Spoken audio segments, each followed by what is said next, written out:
On behalf of the Music Division, thank you all for coming today. It may be fair to say that Dr. Dayton C. Miller, a scientist by profession, a self-described flutist by fate, and a collector above all, gradually developed the largest private collection of diverse objects ever assembled pertaining to one subject in the musical arts. As Miller once wrote, "The making of collections is a highly developed fine art and a science of great antiquity. For many years, the writer has made every effort, with the assistance of many friends in various parts of the world, to gather all available materials relating to the flute, always proceeding systematically and critically for the purpose of setting forth the history and development of the modern flute as an essential factor in the fine art of music." Recording his collections and the collecting of his collections in stunning detail and with steady perseverance, Miller's self-titled The Dayton C. Miller Collections Relating to the Flute comprise 5 separate collections. Flutes, books, music, works of art, portraits, and autographs. In 1941, the Library of Congress accepted the gift in its entirety. Miller's bequest exemplifies the relationship between collectors and museums, whereby the donation of a private collector can educate and inspire the public for perpetuity. Who was this American collector who so strongly believed that the history of the art of music was an essential part of civilization that his flutes should be housed forever in a national library?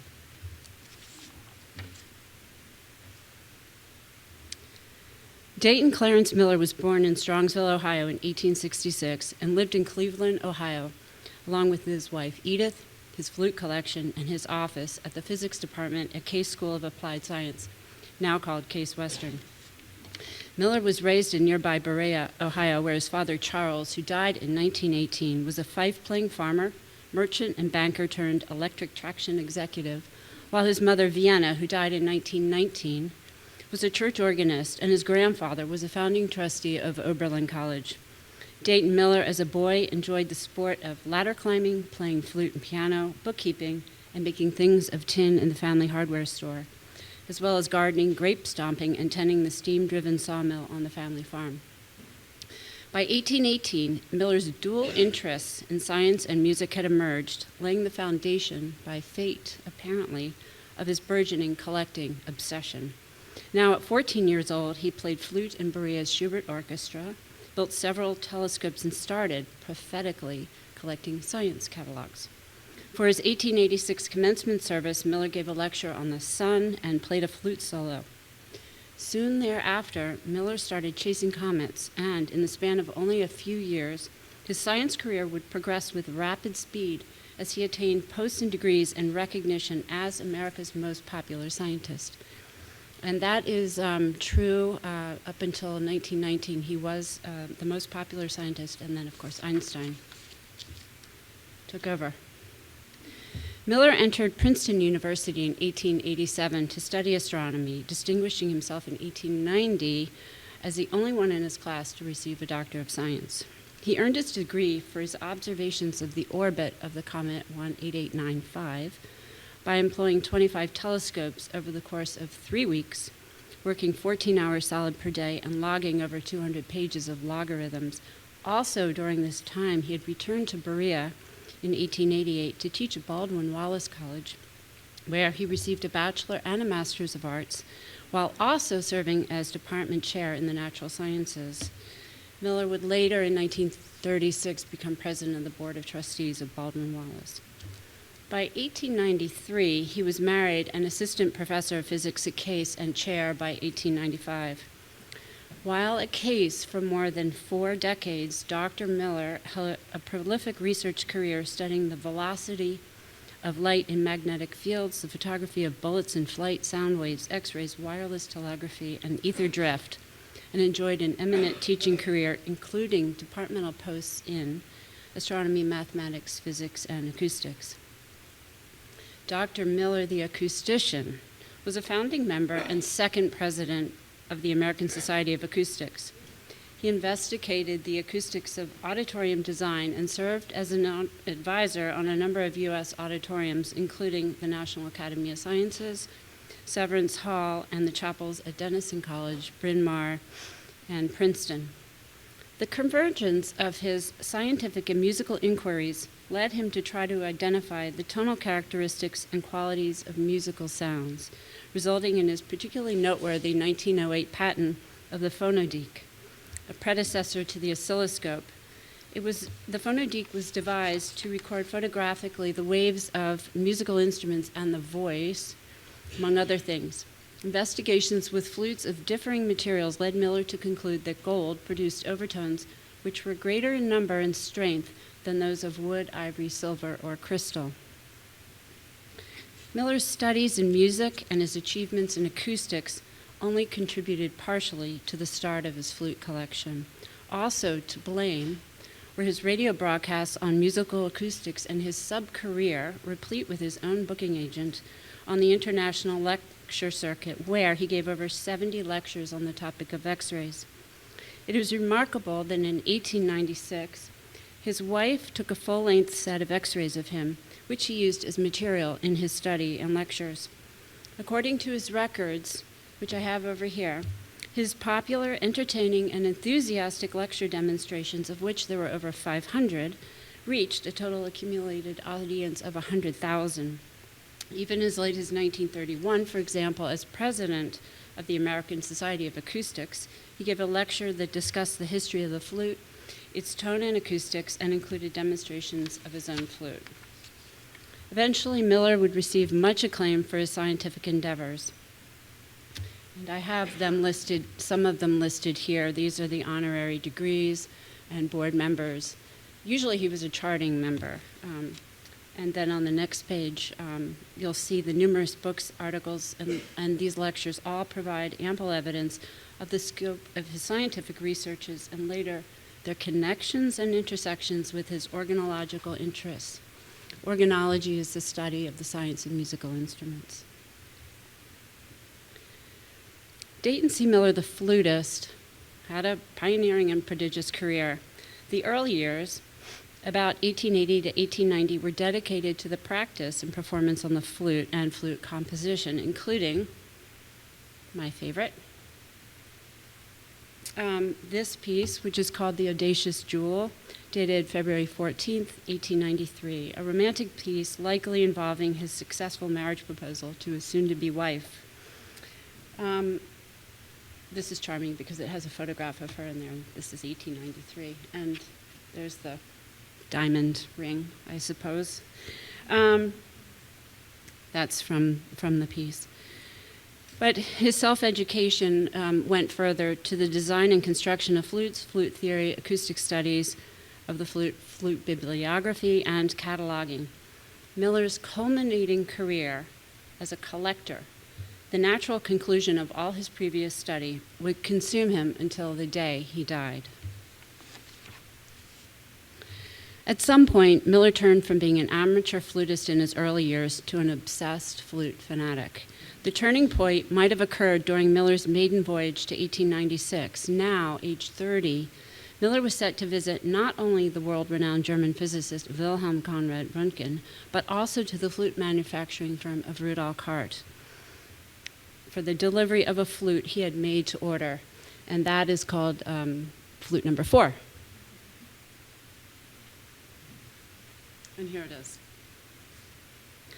In 1896, a couple of months later, he wrote back to Rudolf Hart that he was playing the new flute from 1 to 4 hours every day. As a flutist myself, that was a lot of time. He purchased his second flute from them in 1898. That's number 5.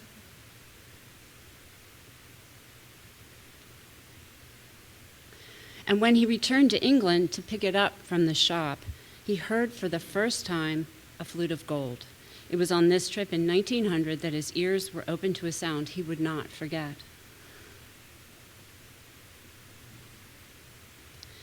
Apparently, Miller's budget in these years was not sufficient for the purchase of a gold flute, but after appearing as an expert witness in a lawsuit regarding x-rays, the fee for his testimony was sufficient for him to purchase and make a few flutes of silver and gold. The two extant flutes are number 8 and number 10.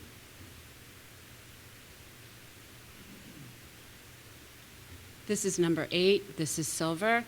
This is an E-flat flute, so it looks a little smaller.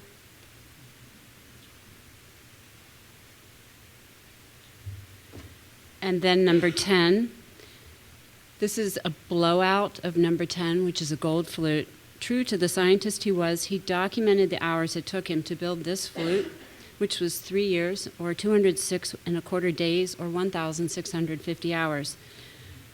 This is a remarkable instrument, and I'm going to show it to you.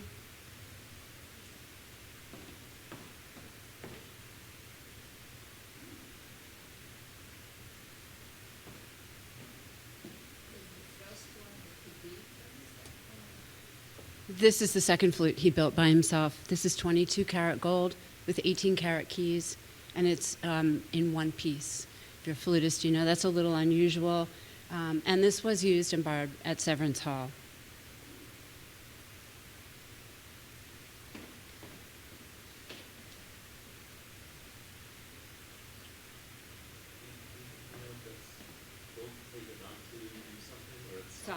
Solid tube. He bought a few other tubes before that, before he got it right.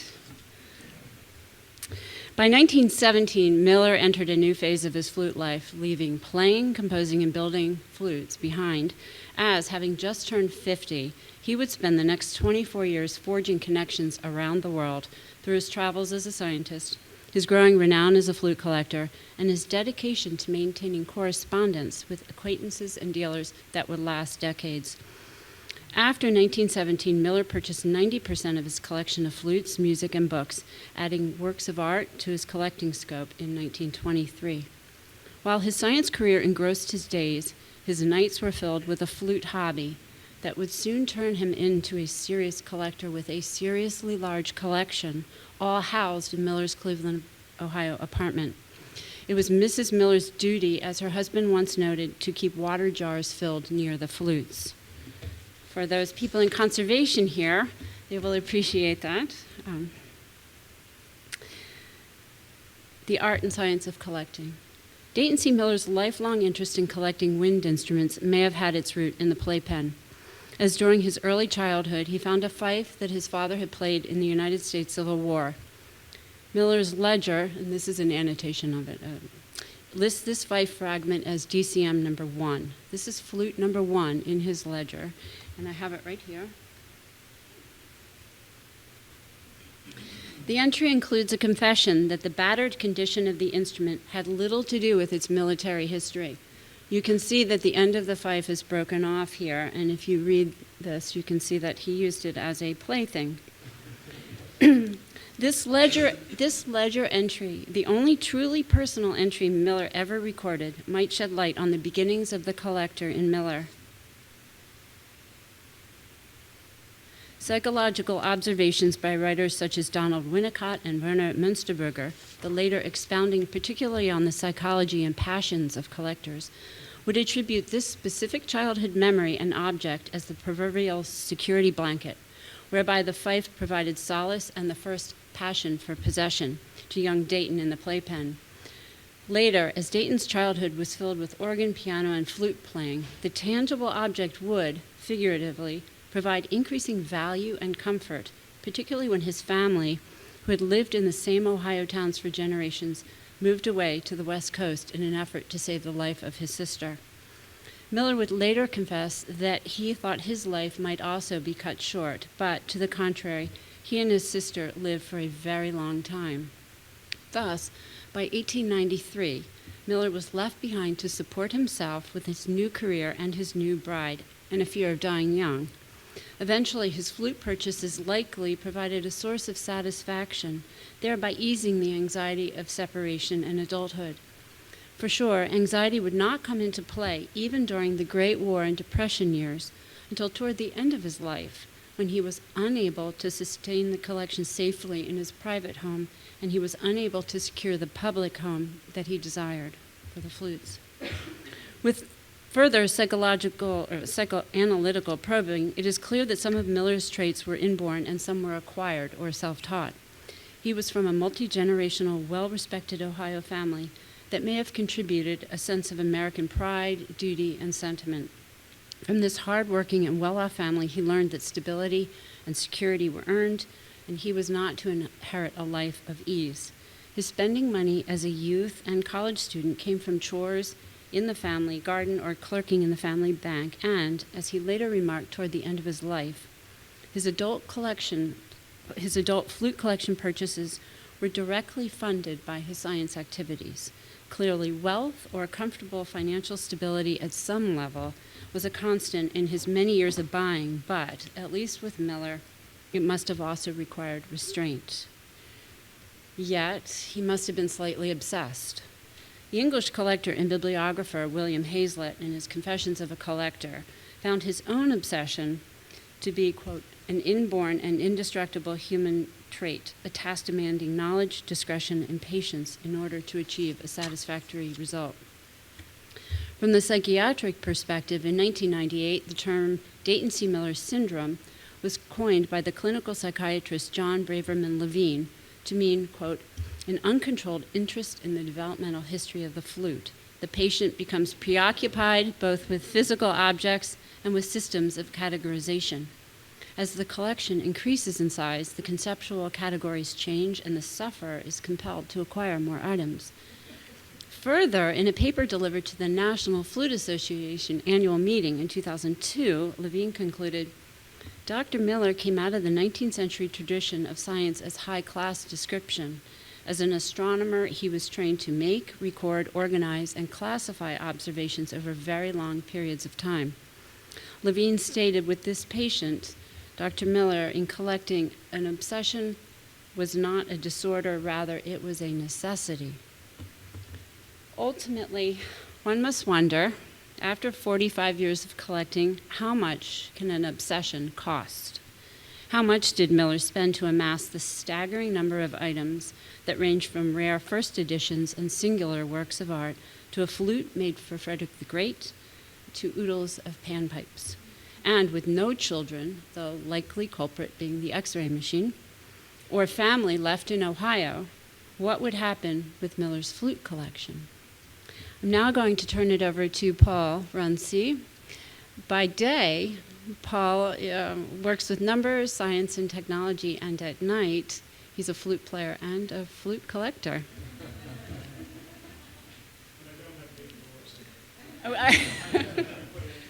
Not yet.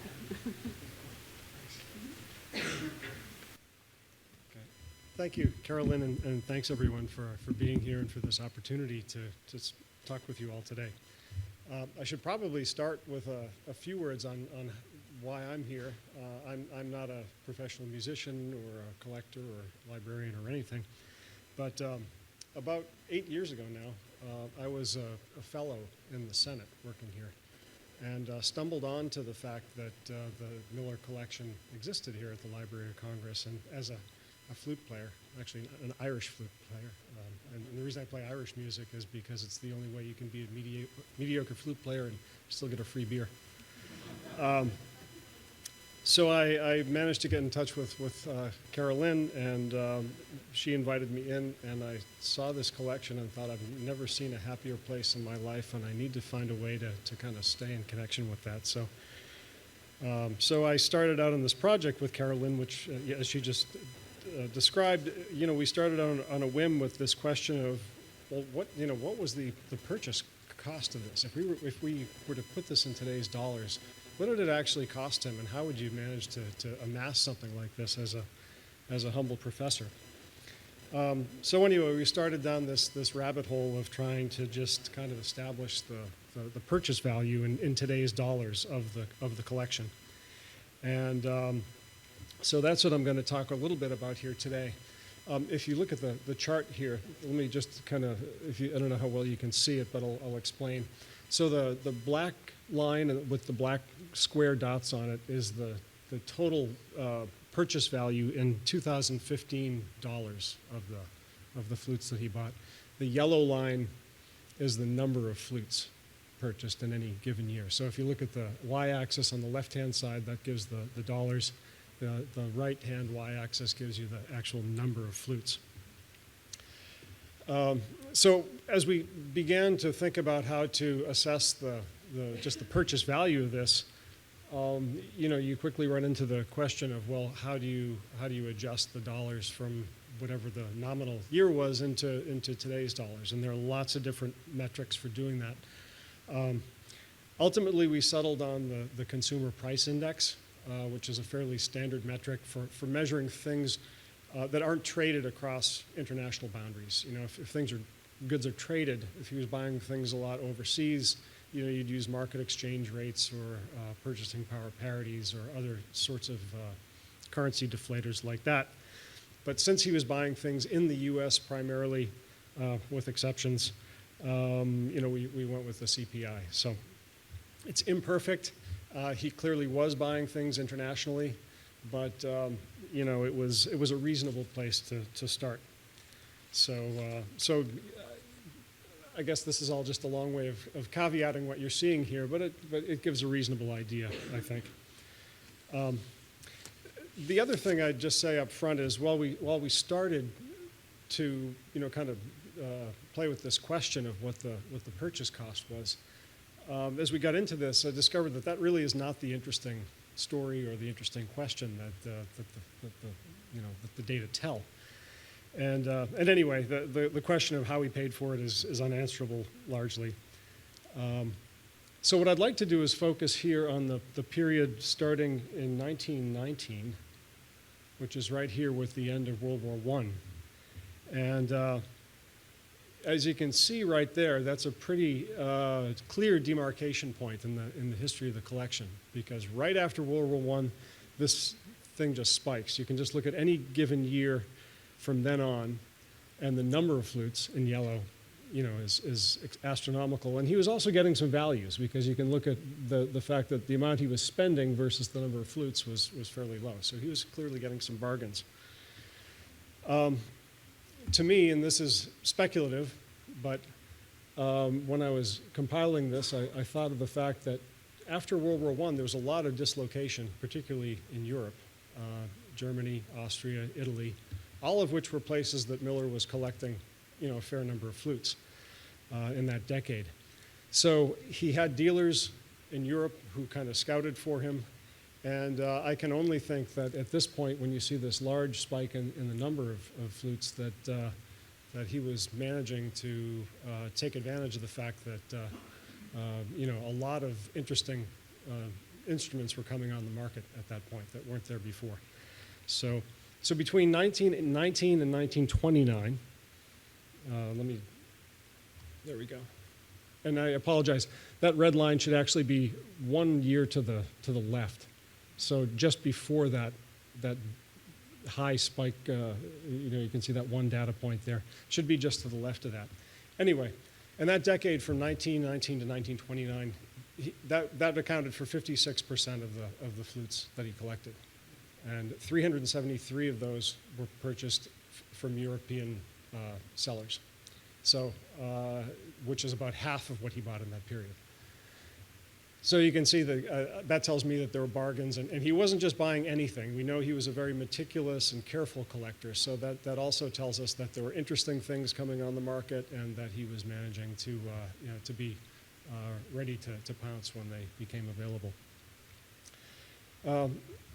So the other key point here, I think, is the second red line, which should be at 1929, and that, of course, coincides with the crash. The stock market crash and the beginning of the Great Depression. I find it particularly interesting that in the year after the stock market crash, he has both the largest amount of outlays and the largest number of flute purchases. So similar pattern here in the sense that people's fortunes had shifted.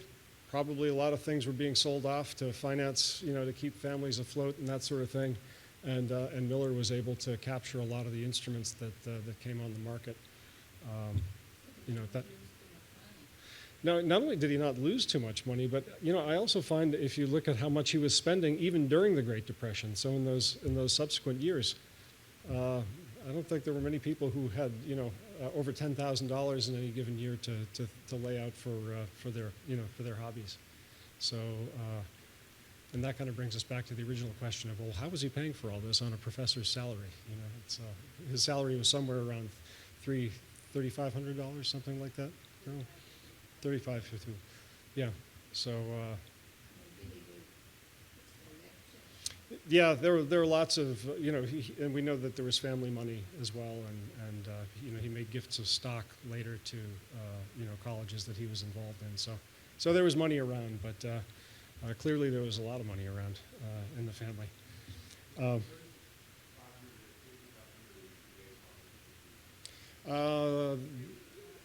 Was it 38,000? Yeah, maybe even slightly more than that. Yeah. So still a significant share of income. So it was clear that he was keeping lots of feelers out at this time. He had dealers that he worked with for years in Europe. You see in his ledgers, the same names of dealers appearing, repeatedly. He had somebody in England. There was someone in Italy that he worked with quite frequently, and so he had his kind of network of cells, so to speak. So at the end of that decade, when he'd amassed this very impressive collection, not only in number but in quality, very quickly. I think it was at that point that he began to wonder. I think he was probably tripping over these in his house at that point. And altogether, it's 1423, something like that. 1426. Yeah.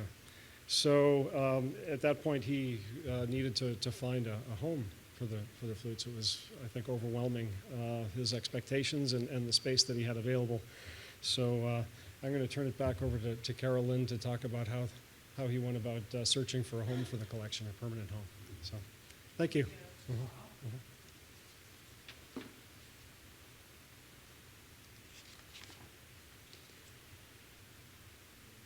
Again, probably, as Paul said, it was probably an ideal era for collecting flutes in America, at least. There seemed to be availability, little competition, perhaps relatively affordable prices.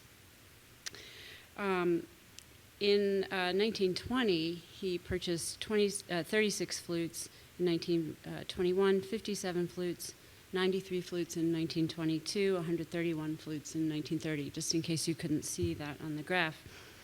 But then we can turn to his correspondence, and we can also see that he bought items with discretion and patience, and he did restrain and contain his collecting obsession to exactly what he felt told the history of the development of the flute. So by not purchasing with extravagant abandon or an undiscerning eye, he was clearly able to keep his obsession and spending collection growth at manageable amounts. Here is an image from the 1924 issue of the Flutist. This is a want ad. What I find interesting is that you send things to Case. So I know he kept them in his apartment, but they must have all gone into the physics department. This is a ledger entry for the flute number 4 that I showed you, his first flute purchase. And it's also over on the table there, because it is hard to see. I can see it. You might not be able to see it because he wrote in pencil. But what Paul was able to, how he was able to tally this is at the bottom of the ledger. The top part shows, Miller describing the instrument, but at the bottom he wrote where he got it from, the date, how much he paid, and in what currency. This flute, number 4, he paid $165 in 1896. That was a lot of money back then. Miller's scientific and musical worlds often would converge as he embarked upon his second career in collecting and documenting flutes and flute-related materials. In the June 1923 issue of The Flutist, Miller describes his young collection of music, flutes, books, that it was by far the largest collection on this subject in existence. Whether this claim was correct, and I do believe it to be true, Overall, he likely held one of the largest and most important collections. He included a note that, quote, "It is the purpose to preserve all of this material in systematic form for the benefit of flutists of the present and the future. Probably it will be placed in one of the principal public museums." By the time of his donations in 1941, his collections totaled roughly 100,000 items. I'm actually still counting.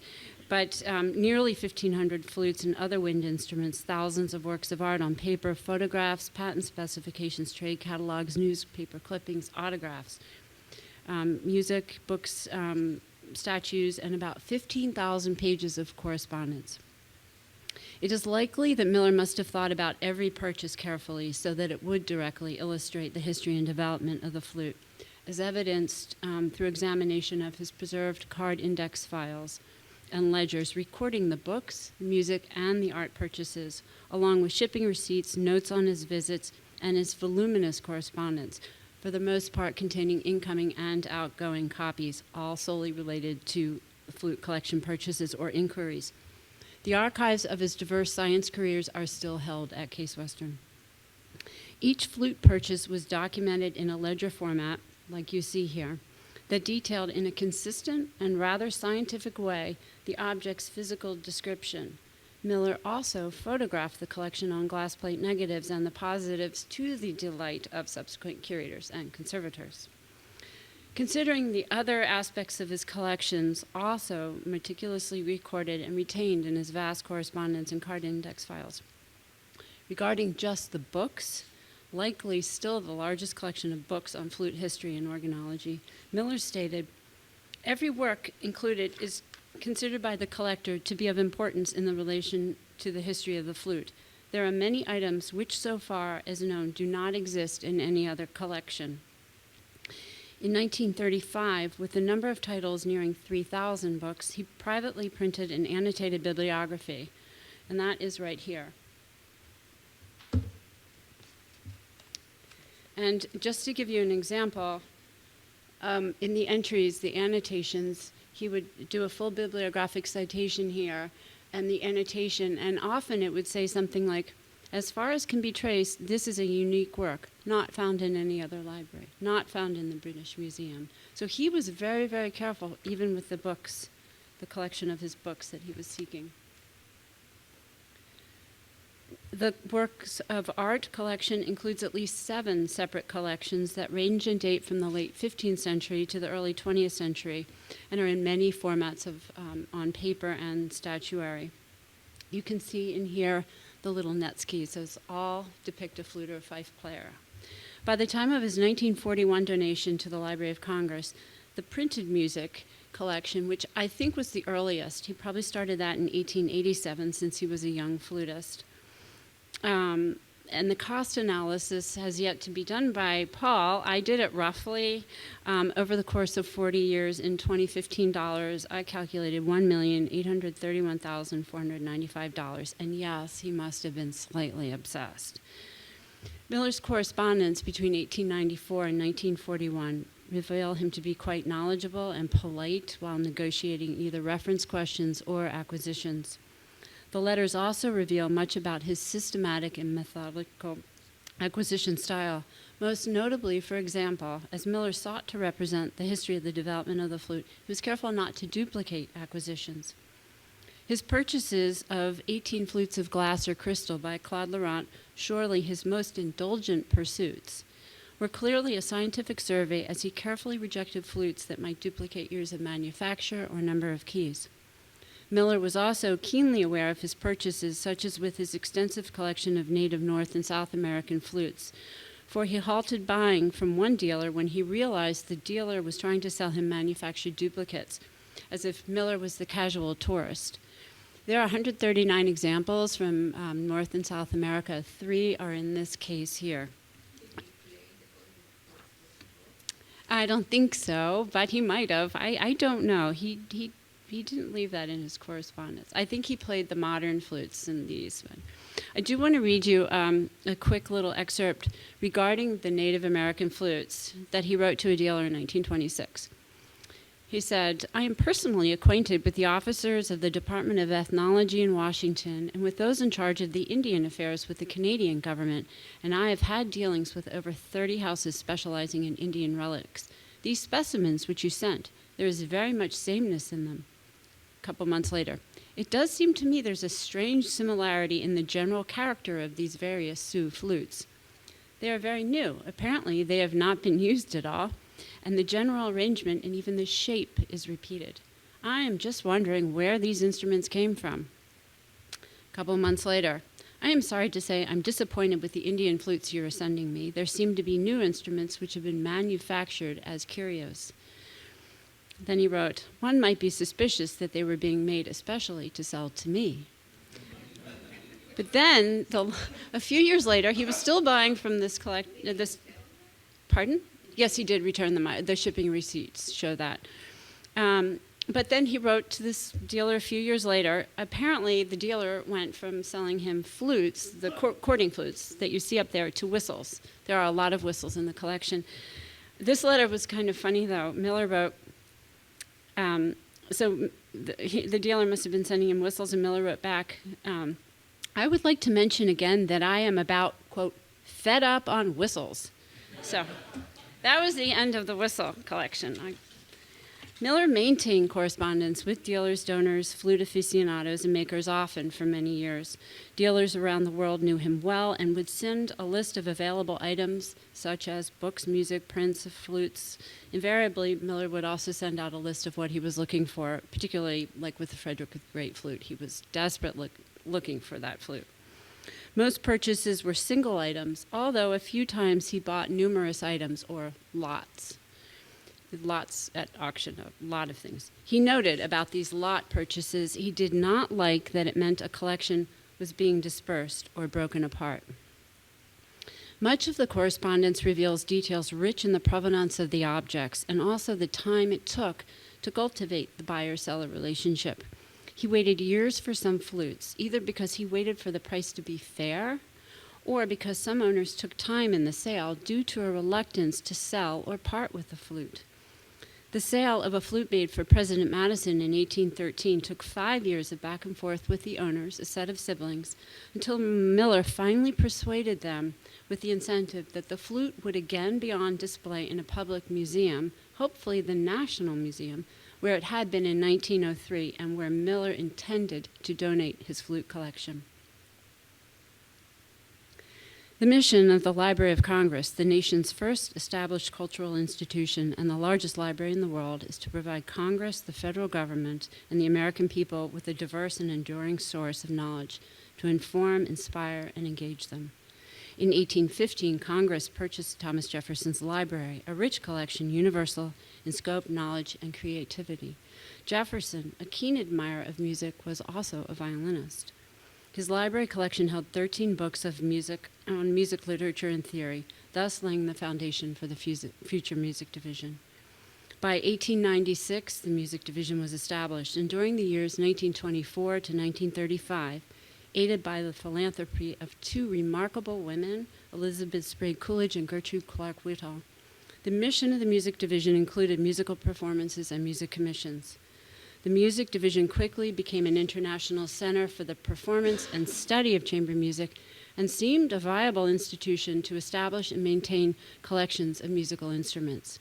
Sparked by the 1935 gift of 5 Stradivari instruments from Mrs. Whitall, the music division has been enriched by subsequent gifts of musical instruments. During the 1920s, Miller began the search for a permanent home for his collections. Throughout his correspondence during these years, he spoke of the collection heading to the National Museum, now the Smithsonian Institution, where he heard they might establish a Department of Fine Arts, and where they discussed with him a new building to house the collection. Interestingly, the vision for these plans were likely modeled at the 1893 Columbian Exposition in Chicago, to which Dayton Miller traveled during his honeymoon. The plan, akin to the White City design of Daniel Burnham, was marked by precision and geometry. A Commission of Fine Arts in D.C. was later established, and plans were made for a Smithsonian Gallery of Art, but the plans, as Miller understood them to be, were never carried out. In 1924, Miller heard from Charles Greeley Abbott, Assistant Secretary at the Smithsonian, that he was glad his collection would become a part of the museum. Between 1924 and 1927, Miller also wrote to Francis Densmore, a member of the museum staff and an ethnologist, about the proposed new fine arts building, having his flute collection at the museum and the hope that she would be in charge of his collection. But by 1928, he became anxious, writing to her, "The collection is now too large for a private house. I do not see much prospect of completing arrangements with the Smithsonian until a new museum is erected."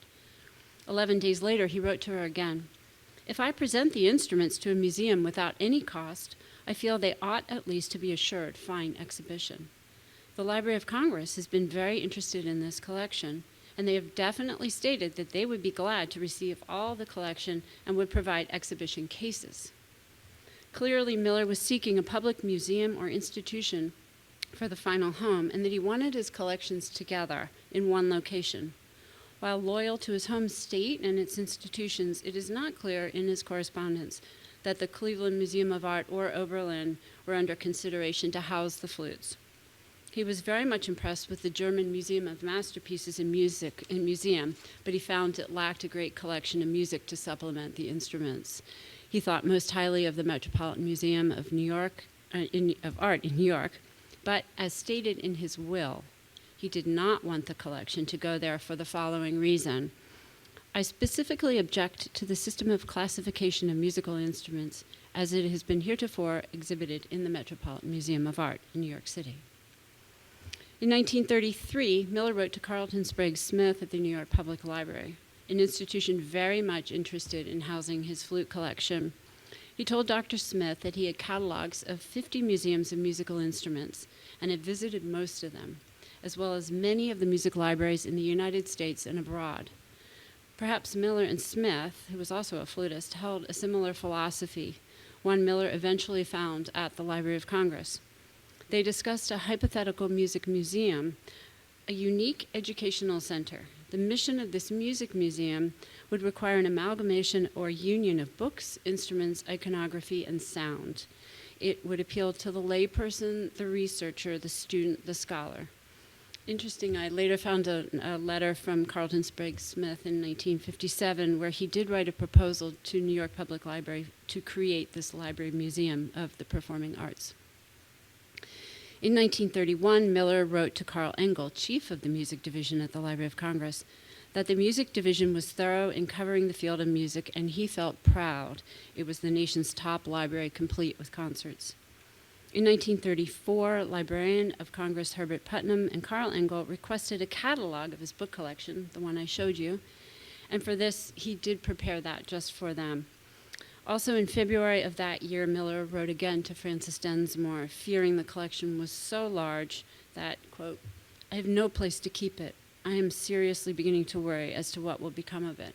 I fear it will be destroyed or dispersed, and nothing at all will come of all the trouble I have put into it." Around 1934, 1935, he reached his decision, and his will of 1939 stated that the entire collection would be given to the Library of Congress. It further stipulated that his collections would be preserved intact as a whole and not subdivided, so as to illustrate directly the history of the flute. In 1939, Miller wrote to the Scottish organologist Lindsay Langwell, saying, "In the year 1938, 38 specimens were added, most of these unimportant. It seemed as if Miller had exhausted his energy, time, and resources, and the collection felt saturated, and the urge to collect was slowing down. This engaged collector, with seemingly no end to his collecting energy until this point, had acquired deep knowledge about his collection and a deep desire to share his collection. Perhaps his collection was the biggest source of his pride, at least equivalent to the quantifiable honors and decorations of his scientific life. He must have wondered, what is the legacy of a collector? What is the legacy of any collection of musical instruments? How will it outlive the collector? But in 1941, Miller still had more plans, new energy, apparently. He had commenced research on a definitive book on the flute through history, starting with those panpipes. He intended to move with his collection to the Library of Congress, and he was to become its honorary curator.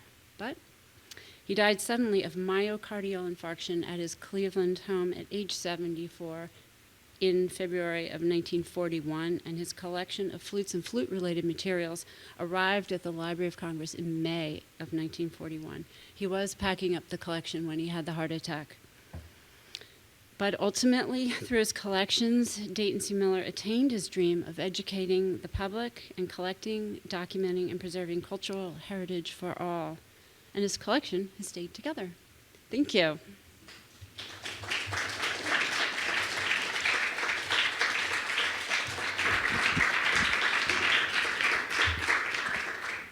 If there are any questions, anything I haven't answered. The Met, they were exhibiting in a classified way. He didn't want a classification system. He objected to classifying flutes, so that would mean that mankind was divided by race, and he did not want that. And you can see in this case there are flutes from all over, and there are more flutes back there. And that's what they did back then. Two quick questions. The first flute that you showed, was that made of wood? The fife that he banged around? No, the dark one. Number 4. The one number 4. Actually, that's ebonite. Okay. And that's a hard rubber. And what's really interesting about that flute, for all the money that he spent, he went home and actually built a foot joint for it. So he actually went home and out of hard rubber made this foot joint, so he could have more tonal range in it. But second question, the gold flute of a single tube. How is it tunable? Nope, one piece. Okay. Tunes to 435, so you tune to him. 435. Thank you. How much does it weigh? My previous question. You know, that's a really good question. Facility with you. Well, let's practice. But, you know, he has a ledger of all of the hours that he took to make that flute. So I think the weight's in there, because I was just looking through it. I mean, he weighed all the alloys and everything that he put in there, so we could probably tally that up. As an aside, yesterday as I was putting things together, I found that unpublished manuscript on the history of the flute. So guess what my next project's going to be? I'm going to be typing that for him. Yes. Question, the Frederick the Great's flute that used to be Right. displayed years ago in the hallway, Right. is that playable? You know, it's made out of ebony, and so that, if we were to play it today with the knowledge that we have, it would cause it to crack. So we keep it in very stable. Pardon? I thought it was made of crystal. No, Frederick the Great's is a wood flute made in about 1730. The crystal flute was President Madison's. Oh, okay. I haven't seen it in decades. We can show it to you. It used to be right outside the Coolidge Auditorium. Yeah, I Decades ago. wish I had seen it then, but Maybe it was it's mislaid. in a very secured temperature and humidity to preserve it, to help. Is that why they're here now? Exactly. The Frederick the Great flute? The crystal one? Well, that's an interesting question. It is playable, although I wouldn't recommend doing that. If you want to hear it, though, there's one on YouTube. The museum in Barcelona has a flutist who plays on their collection flute, and you can hear the sound. It's very soft and pretty. Yes. Oh, sorry. I just wanted to comment that we're lucky that he was a scientist and a flute player, because I don't know if I'd call it an obsession, his style of documenting things, because I know a lot of scientists, friends, who are just obsessed in the labs of documenting, recording, and noting everything. So we're fortunate that he actually had that science gift that actually I think that's exactly what it was. The scientific, methodical style. You should come over to this table and look at how he tracked everything, even his book sales of his second edition translated book. I mean, you know, how much the stamps cost, how much he got for it, you know. And I see my friend who does that for Johnson & Johnson, and the same research stuff that he does, you know, for drug manufacturing. It's all scientifically done. So I think it totally informed his ability to collect. Yeah, which is great. Yes. Paul. Yeah. You didn't really say very much about. You talked a lot about his professional career and his career as as a collector and a flutist, but not about his character as a person. And one thing that I think one might be able to read out of your graph is that in the wake of the stock market crash and the depression, he's actually paying more per flute. He's not bottom feeding. He's not taking advantage of his fellow man who's I mean, maybe I'm reading too much into this, but his fellow man who's sort of selling items of great value out of desperation. But I did say that the correspondence reveals him to be polite, and that he waited until a fair price. So if a dealer said to him, "Here's a flute, I want $100 for it," he would say, "No, I think it's worth $80," and he would wait.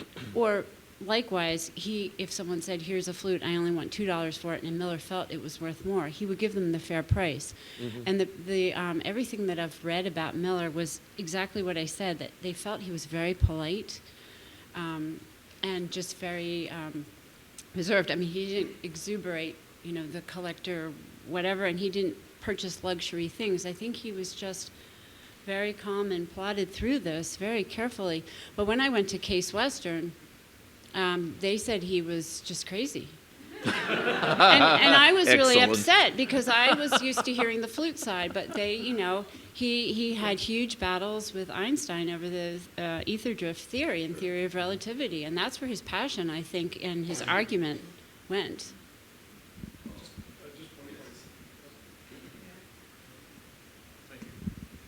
It's an interesting point that you raised there, and you jogged my memory. One thing I meant to mention just about the year 1930, which was where you saw that really kind of noteworthy spike. So that 1 year accounts for 9% of the collection. So in 1 year, 9% of the flutes, and there is both the purchase price of and the number of flutes kind of converge in there. That's another thing that's noteworthy. But it's an interesting question. We didn't, at least I don't know. I'd have to go back and look at the ledgers to see exactly what flutes he purchased that year. It certainly looks like what you're saying is true, that he wasn't just out to shake people down and take grandma's pearls, but not at all. And then don't yeah. forget, I stayed in. Right. Right. Oh, absolutely.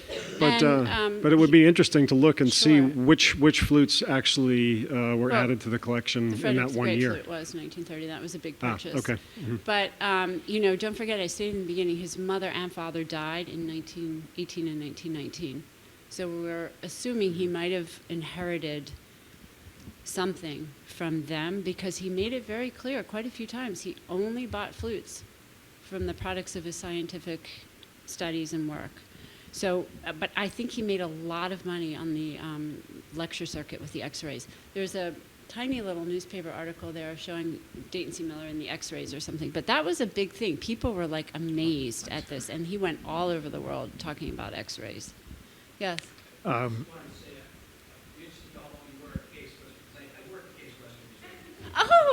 awesome. He was there for 45 years. Yes.